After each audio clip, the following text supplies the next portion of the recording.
Welcome back, everyone. We're going to be continuing our review series of the Stoic Challenge book. This is the second book review series on the channel. This one is for the Stoic Challenge, a philosopher's guide to becoming tougher, calmer, and more resilient by Dr. William B. Irvine. I have been really enjoying this book. I've read it once already, but this is a reread for me as I re-familiarize myself with the chapters, and I found this book very insightful and very valuable, very useful. I think it goes fittingly with my Succeeding with Stoicism series on the channel, which you guys can check out as well.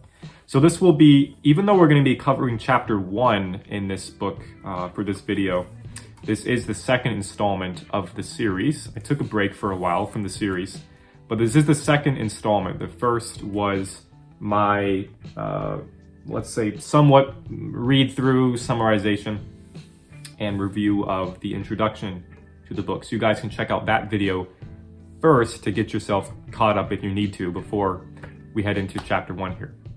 Without further ado, we'll head into chapter 1 of the Stoic Challenge. So let's begin. Chapter 1 is all about setbacks, which I think is a fitting and an appropriate way to really start your book, your first chapter on a book about Stoicism. Stoicism, I think, is for many people the antidote sometimes they look for, sometimes they stumble upon, for responding to setbacks in life. So I think it's appropriate. I think it's a good choice. So chapter 1, setbacks, when things take a turn for the worse. As I did with my 12 Rules for Life by Dr. Jordan Peterson series, my other book review series on the channel, which you guys can check out. And I think I may have explained this in the previous video for this series. I'm not going to read this entire book and read the whole chapters. I'll read some segments that I find to be very insightful and valuable and useful. And so let's get into chapter 1 here. He starts off chapter 1 by talking about how, as is the nature of life, as is inevitable, setbacks are an inevitable part of life. There's something that everyone has to deal with, and I guess gives you a slice of reality here. Now, the first key point I think he makes in the book here, I have this noted here, is after he talks about the nature of setbacks and the nature of life, more broadly speaking, is he talks about his belief that setbacks and desires are two things that are interconnected. And I wanted to read this first part here to give a little summary of it. Setbacks and desires are interconnected. Whether something counts as a setback depends on what a person wants, and how significant the setback is depends on how much he wants it.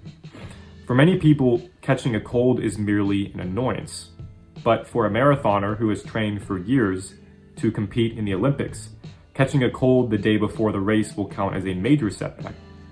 Along similar lines, if you lose your 2 front teeth when you're 6-year-old, you'll likely regard it not as a setback, but as a rite of passage, as well as an opportunity to get a reward from the tooth fairy. Lose your front teeth the morning of your wedding, though, and you'll almost certainly regard it as a disaster. Because of the connection between setbacks and desires, if a person were incapable of experiencing desire, nothing would count as a setback. Conversely, to a person who has to have everything just so, setbacks will be routine occurrences in what is probably a very unhappy existence. Furthermore, a person with unusual desires will be subject to unusual setbacks. Most drowning people would be grateful if a good Samaritan pulled them from the water, but for someone trying to commit suicide, it would count as a setback. How many setbacks you experience depends, as I've suggested, on how much foresight you possess. The days of a thoughtless person are likely to be filled with obstacles that he failed to anticipate, and as a result, he's likely to find life both frustrating and unfair. Were he not so thoughtless, he would fathom the reason for his misfortune.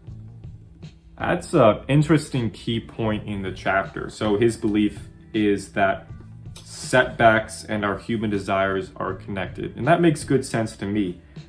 What he's essentially saying is that the reason why we have setbacks in the first place is really more of a matter of interpretation. As I think I may have said before in previous videos, my belief when talking about these existential things about life is that things happen in the world objectively. And then we as value seeking and value creating, and maybe you could also say meaning seeking and meaning creating, and let's say meaning labeling creatures, come along and place value and meaning and interpret events in the world in different ways. Things just are, they just happen in the world objectively, and we come along and place meaning on them. We attach feelings and emotions to them. They just are, but we are what come along and give them meaning. And so because we do that, these things that happen in the world are sometimes going to be setbacks. So if what you desire is, let's say, a promotion in your job, but you're laid off, that's going to be a setback, because that's of course going to interfere with your desire. I think it's a very good point, and that it seems to align with like how I'm thinking as well, but I think that's very interesting. So it depends on your desires. And as he says, like, to someone who desires nothing in life, I mean, first off, as he says, that's going to be a pretty unhappy life. It's not going to be a life. I think this desire is what brings a lot of color to life. It brings at least the possibility of happiness with it, hope. You don't have those things if you have no desires. Now, you also have no setbacks, but I don't think that's really a good trait. Maybe other people would disagree. So I think that's an interesting key point here. The second that he makes here, I'll go a page or two further, and I think this is really his biggest key point in the chapter, is when we're talking about setbacks, we focus on their physical costs, and usually just physical costs alone and not much else. So what he's saying here is, what we usually don't do is we also don't pay enough attention, he thinks, to the emotional costs of setbacks. So let me read you this part here. You can gain important insight into setbacks by monitoring the impact they have on your life. Try keeping a setback journal in which you record the setbacks you experience, their source, their significance, and your response to them. Doing this will make you aware of the extent to which setbacks carry a double cost. The first might be described as their physical cost. If your car breaks down on the freeway, there are lots of things you'll physically have to do, including spending money to deal with this setback. Likewise, if your doctor tells you that you have cancer, the therapy you undergo will have physical costs in terms of sickness and discomfort. But alongside these physical costs, there will also be emotional costs. You might become very angry as the result of the car breaking down, and you might become profoundly sad at the result of the cancer diagnosis. Not only that, but in many cases, the emotional cost of a setback is far greater than the physical cost. Wouldn't it be great if you could reduce the emotional cost of a setback, or even eliminate it entirely? It turns out that you can by using the Stoic test strategy. That's an interesting insight. That makes a lot of good sense. First, I think his idea of keeping a setback journal is very interesting. I believe, as I've gotten older, I've come to see that it's important when you experience things, good, or as he's saying, bad things in life, that you're not trivializing everything that you experience. I think even the little things in life can have some pretty great significance. If you're trivializing everything that you're experiencing in life, I mean, you're not really learning much and growing much from it. Sometimes it's okay, I think, to step back in life. Let's say let's say you did something very difficult, something that was scary for yourself. You stood up for yourself to someone who was scaring you for a while, and you did a good thing for yourself. It's fine. It's good to not just pat yourself on the back, but Take some time to think, this was a pretty significant moment for me. I shouldn't just trivialize it and just move on as if it was nothing. This was significant. And tell yourself, let's spend some time thinking about this. Let's spend some time writing about this, as he suggests with the journal. Now, he's talking about keeping a setback journal alone. You could do that. You could have different journals for different categories of experiences in your life, or keep one giant journal as far as in the sense of you could categorize different experiences within one journal if you want. Regardless, things like journaling sets these things in stone, and it allows you to really study what you experience, not just bad but good as well, and everything in between. Maybe it's less about, I think, to kind of go on a bit of a tangent here from his work, maybe it's less about good and bad things and just big significant things happening in your life. So don't trivialize these things, whether it is that you're standing up for yourself, or someone hurts and betrays you in life, or you've accomplished something great. Whatever it is, black or white or some kind of gray in the middle here. You'll know when these things are big and significant moments, and don't brush those away. Those are important, and it's probably always, it's definitely going to be useful and very helpful for you to take some time to think about what you just went through, to think about how that might affect you in the future, how you're going to change as a person. So I have talked about journaling before in previous videos, and the benefits to journaling. That's a good one. And the second one, as I said, was considering not just the physical, but the emotional costs to setbacks that we experience in life. And there's a Stoic element to that. And I'm going to get into this a little bit in a few more pages. So let's get to the last key point of the chapter I thought was very important in summarizing. So this last one that he talks about is the value and importance of setbacks in a different sense, no longer in the context of learning from them and growing as a person, writing them down, but more so about how much of an integral and necessary part they play in so many things we do in our life. He gives a good example of ways that we entertain ourselves in our lives. So like watching sports, reading a good book, or watching a really good movie. So I'll read this part for you here. Watching people being set back can be deliciously rewarding, if at any rate we think they deserve to be set back. Suppose, for example, that your abusive boss is summarily fired by his boss. Watching people overcome setbacks can also be entertaining. This is one of the reasons people have an interest in spectator sports. We love to see the team we're rooting for impose setbacks on opposing teams. In baseball, batters are struck out, players are injured, and games are lost. We also love watching our favorite team recover in heroic fashion from a setback that's experienced. Remove the setback from sports and they become as boring as watching someone mow a lawn. When we aren't watching sports, we might spend our time reading a novel. Our interest in literature can also be explained in part by our fascination with setbacks. Novels are full of them, and with good reason. A novel in which two characters fall in love on their first meeting, get married, never fight, and live happily ever after would be a commercial failure. Authors realize this, and therefore go out of their way to confront characters with obstacles. As a result, their characters' relationships don't run smoothly. Hearts get broken. Their lives are also filled with drama. They might contract an illness or be the victim of a crime. And the same rule applies to cinema.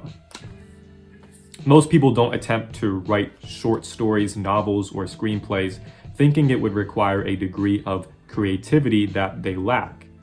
So ask them to describe a recent setback, however, and you might trigger their creative juices. They might add elements and characters to their setback tale in an attempt to make the setback sound less foreseeable and more challenging than it actually was. By doing this, they make their solution to the setback seem all the more amazing. Or if they fail to find a solution, they make the failure more understandable. And let me quickly read you how he rounds out the chapter here. The setbacks we experience while awake. He talks in the segment after that about setbacks we can experience in dreams. So he says here, setbacks we experience while awake cannot likewise be eliminated simply by opening our eyes. It's therefore important that we develop an effective strategy for dealing with them. Unfortunately, the strategy that many people employ isn't just ineffective, it's counterproductive. It results in them becoming first frustrated and then angry, which substantially increases the harm done them by the setback. So I found this last key point to be interesting as well. I still, and as I said, I was going to go back to this. I think the second to last one is the most important in the chapter. This one's interesting. And I've thought about this before as well, that setbacks seem to be like not just an integral but necessary component to books and to movies and to spectator sports. As he said, if we remove the setbacks from sports and they would become as boring as watching someone mow a lawn. Yeah, I mean, it's interesting and not just interesting, but fun and entertaining and gripping. Maybe not fun, but it's gripping and fascinating and very interesting to watch people encounter problems and find creative solutions to them. And that's why we root for heroes in our favorite books and movies. That's a good point he makes. And to round out the point I was making about his second to last key point here, and I think this was the most important part of his chapter on setbacks here, is to talk about the emotional setbacks that we experience when we're experiencing setback. Because it's a good emphasis he puts on the emotional part of this, because as he says that we pay attention to the physical costs of setbacks. So you could say, in other words, you could say that the physical objective manifestations of our setbacks. But what about what happens, the mental and emotional costs to setbacks? What happens in here, and maybe even more importantly, what happens in here. And I think as he would probably make this point too, and agree with me here, is that this is kind of similar to what he was saying about how our human desires and setbacks are interconnected. And along the same or similar vein is that, and this is going to be something, I'm going to use something that I believe it was Epictetus who said this, and I may have probably repeated this before on the channel. He believed, if I'm right about this, that it's Epictetus, he believed that it was very important to separate our experiences and what happens in our lives into two distinct categories. One being the category of things that we can control in life, and the other being the category of things in life that we cannot control. Now, this category of things that we cannot control is going to be far larger than the one that we can. There's so much, sometimes it's very chaotic, but regardless, the point being that there's so much that happens in life that resides outside of our sphere of control. I believe that there is power in the individual, and that there's a lot that you can do on your own, just with yourself in this life. And I believe, as I may have said before, that the actions you take in the world can have ripple effects that can really determine how other things unfold in the world. But there are limits to that, of course, and we all know that. It's the reality of life that much, if not most, of what happens in the world is not ultimately under our control. There are over 7 billion people in the world, so many moving parts every day. We can only control so much. So, and this is very apt, since we're talking about Stoicism generally.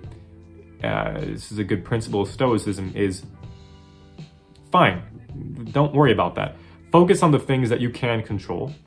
Figure out what those are. Be realistic about it. And when you figure out what those are, take action against those things. You see how, in what ways you can change your life. For the things that reside in this category that you cannot impose any control over, fine. Don't worry about that. Instead, think about what part of that you do have control over, because you still do. Now, you're not going to have control over the physical part of it, like the physical, we'll say that, the physical objective part of that, let's say. But you still can exercise control over this and this. So how you are viewing it, and let's say how you are choosing to respond to it, and adapt to it, what you're going to do in response to it. And this will ultimately determine how you feel about it. So you can choose how you respond to it. You can choose how you're going to feel about it, which is part of that response. And in doing that, that determines how you're going to feel about it as well. So if you view this as a huge problem, a major setback, a huge disappointment in your life, you're going to feel awful about that. But the important part, and this is something you learn with Stoicism, the Stoics believe that that's on you. It's not necessarily the case that just because bad things happen in life that your default with that, like that it's only, natural and logical that you're immediately going to feel bad. You're going to become sad, you're going to become angry or bitter or resentful. They would say, I feel that Dr. Irvine would agree with me as well, that no, it's up to you. It's up to you if these things are going to be setbacks. Because again, as I said earlier in this video, plenty of things happen in the world, but they are just things in the ultimate objective sense. But we, the humans we are, the value seeking and meaning seeking and creating creatures as well, that put value and meaning onto things and interpret different things and events in different ways, because we have that agency in life. We determine whether or not these things are setbacks, and if they are, to what degree they are setbacks, how bad they're going to be, and what way they're going to influence our life, our mind, our emotions. We exercise control over that.